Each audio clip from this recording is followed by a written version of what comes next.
What's up, people? I'm Shaggy, the Opinionated Hippie, and this is part 44 of my reviewing and ranking Grateful Dead's archival concert release series, Dave's Picks. I'm going to talk about this one, and then I'm going to show you where I think it falls among the other 43. And for this one, we get a complete show plus one bonus track left over from the previous Dave's Picks of a 1969 Cold Rain and Snow to round off the entire 3-disc set of the complete show of June 23rd, 1990.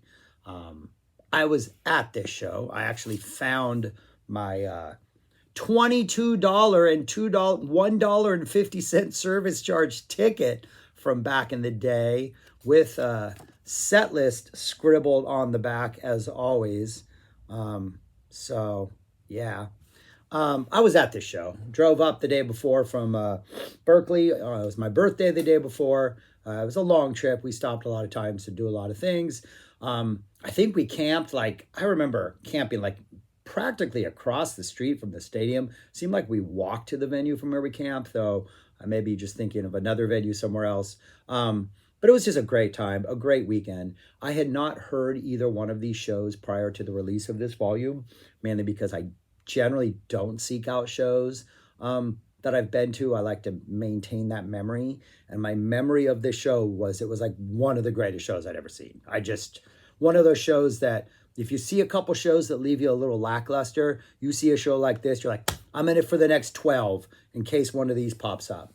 Then I got the release, and I knew by the end of Feel Like a Stranger that I was 100% right about my memories, because Feel Like a Stranger, just from the beginning, is a winner. This whole show is just seeped in what feels to me like old school Psych music. They are bringing the Psych energy to everything they do. Jerry's playing, Bob's rhythm work, which is so well in the mix, and it's so weird and doing so many cool, crazy things. Phil's bass work, as always. The drummers are tuned in. Midland's tuned in. Everything about this show works. The set list is almost perfect. They do kind of falter a little as they're starting to reach the finish line, but it's okay because everything up until then is perfect. And the Psych energy, just this to me is just a Psych heavy show. Feel Like a Stranger. You get this crazy, weird, out there Psych funk jam at the end of it that just rivals all other Feel Like a Strangers. West LA Fadeaway, that slow sort of strut Psych funk that kind of gains momentum as it goes and just gets better and better. Cumberland Blues has some country funk. Far From Me has some of the best Michael McDonald funk ever. Psych funk, Michael McDonald.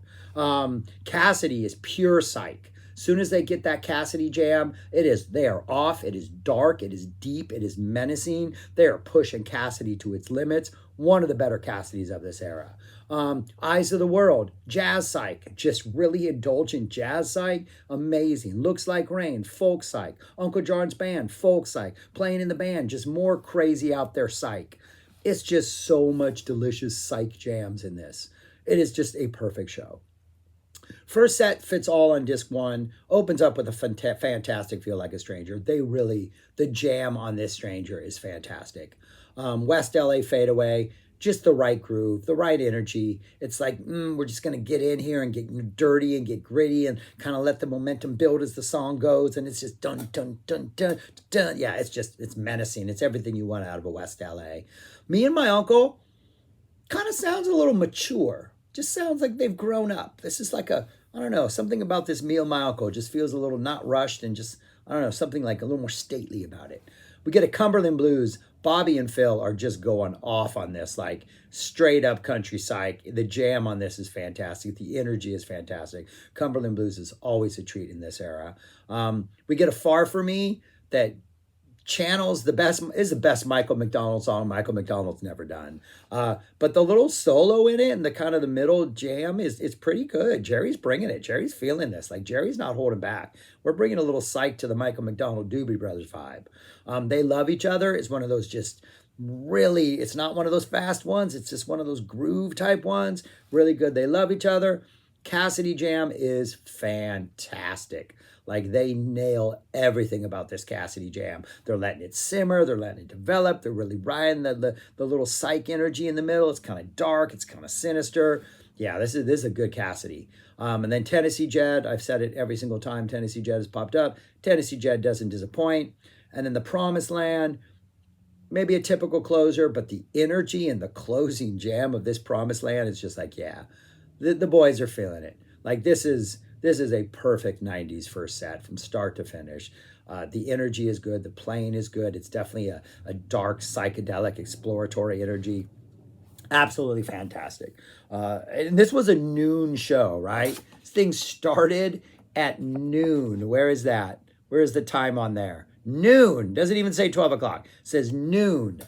Does not feel like a noon show. Like I've seen a lot of afternoon dead shows in my time, and there's a breeziness, a lightheartedness to that this one doesn't have. This one is an intense noon. This is us. We're bringing it.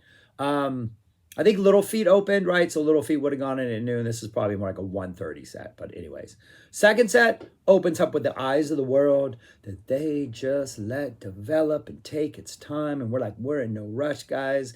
Put your seat trays up and put them down and lean back and enjoy the ride. It is jazzy Psych at its jazzy Psych best. And this is sort of a combination of what like an afternoon dead show feels, but with some of that still probing dark energy that they were bringing in the first set. It's walking that really fine balance between the two. We get a Looks Like Rain, which one of those songs that probably at the time I was a little disappointed in because maybe it estimated would have just been monstrous at this point, or even the playing would have been nice. But the Looks Like Rain, they end up redeeming it. The end is really psyche. Jerry's middle solo is fantastic. And right before he finishes, he just holds this one note that's just like, he's just letting it linger. And we get some emotion in the song. You can tell Jerry's feeling it. Then we drop back into that final verse. And then we get all crazy and weird with the thunderstorms and the electronics and all the crazy chaos that's going on at the end of the song. Yeah, they bring it. It works. It's absolutely fantastic. Like I remember it being a sunny day. It doesn't sound like a sunny day at the end of this. It almost sounds like thunder is happening. They pull it off. And then that kind of melts down, kind of just gets kind of low. We go into a Crazy Fingers. And just, again, not an afternoon vibe. To me, Crazy Fingers is like we're deep in the Psych territory. And it's like, yeah, it's a delicate little ballad, but it's so weird and so funky. And it's these weird Psych grooves. And we're just in the pure Psych energy. The closing jam out of the Crazy Fingers as we're starting to like melt down into like playing in the band kind of flirts with a little Spanish jam energy. I swear there's a little Spanish jam, like somebody's teasing a little Spanish like motif there. We don't get it. Finally, we just kind of all melt down and we drop right into a playing in the band. And this is, I think, The Eyes, definitely in the middle, I think Looks Like Rain, definitely in them playing in the band. We get in the Jerry MIDI explorations where he's running through all the MIDI effects. And this playing in the band, like as soon as we get into the solo section, things kind of mellow out, but it's not like this drop down mellow. It's like keep the momentum going, but just kind of chill out a while so we can let Jerry kind of rebuild the energy. And we get one of those playings where Jerry's just like running through his MIDI like sounds, and every time we get it, it's like it's almost like, I don't know what it's like, but it's not jarring. It all works, even though it's like you get like 30 seconds of this tone, and then we'll get 30 seconds of this weird tone, and then we'll shift and maybe get a minute and a half of this tone because Jerry's really feeling it. And it's just the exploration that he goes to. It's like almost like we're in like a fun house in a carnival, and every different tone is a new room. This is the Hall of Mirrors, and this is weird where it's all dark and things feel gross and kind of something like that. But it's all Psych experience, and it's dark and it's exploratory, and it's like everything you want to play in the band to be. And Bobby's doing weird stuff, and Phil, of course, is on top of it. It is perfect. Like at this point, the show, we're like the pre-drums is fantastic. And we're like 45 minutes into it right now. They drop an Uncle John's band on us after that. And oh my God, it's a good Uncle John's band. When we get to that middle jam, the sort of leaning into the dun, that riff in the middle, it's there. They're not really leaning into it as hard as they do, but they're definitely jamming around the energy of that riff, and the sort of somewhat nebulous quality of it makes the whole thing just feel a little bit trippier and a little bit weirder and just a little bit Psych. They're leaning into like the weird, trippy Psych energy, which considering this was an afternoon show, it's just incredible. Like, this is a show that demands like a dark environment with crazy lights. But oh, what amazing music. They have a playing in the band reprise. They go into a drums. The drums stay pretty acoustic at the beginning. Then we go crazy, crazy electronic. Sort of the intersection between drums and space is like just a carnival or a nightmare of just electronic noises, and things literally just seems like sounds are flying all across the place as everybody's toying with all their electronic and their MIDI sounds. And it's fun, it's exhilarating, it's a little spooky at times. When we finally get into space proper, we got some dark energy, maybe some even metallic energy at times. Sounds like we're going into something heavy. Like, sounds like the other one might come out of this. Maybe we're going to jump into a miracle. Like, there's darkness here. Maybe a Dear Mr. Fantasy, because that, even though it's not necessarily a heavy song, there's a dark energy to Mr. Fantasy. Nah. We get the wheel, which there's not a wheel vibe anywhere in space. It's just not there. But as soon as Jerry starts really slowly, just starts playing that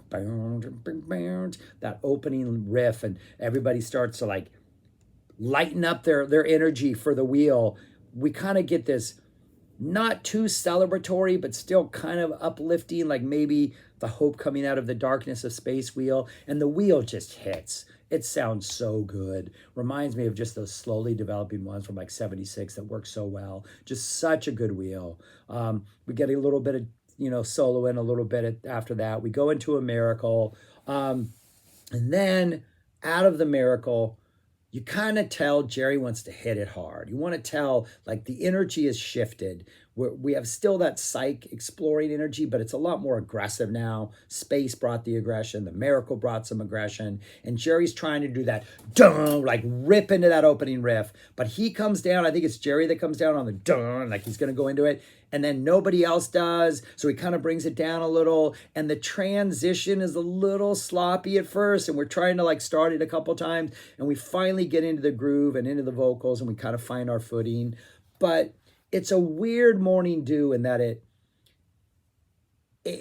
feels like the I Need a Miracle energy and the space energy is just not what this song is about. And they're trying to like maybe bring it to a little more long developing emotional Psych energy, but it contrasts with what they're feeling. So that middle solo in Morning Dew is just feels way too aggressive. Like, it's definitely bringing it, but it's almost like, considering what Eyes of the World was able to do with like the chill vibe, you almost want Morning Dew to tap back into that and build it back up, and they don't. And so that middle solo is really aggressive. Jerry tries to bring it down for that ending solo, but once he realizes, like, at one point he just like kind of gives up, and it just gets crazy aggressive and hectic. We're strumming chords and people are just attacking, and before you know it, we're dropping into like the final vocals and the song ends.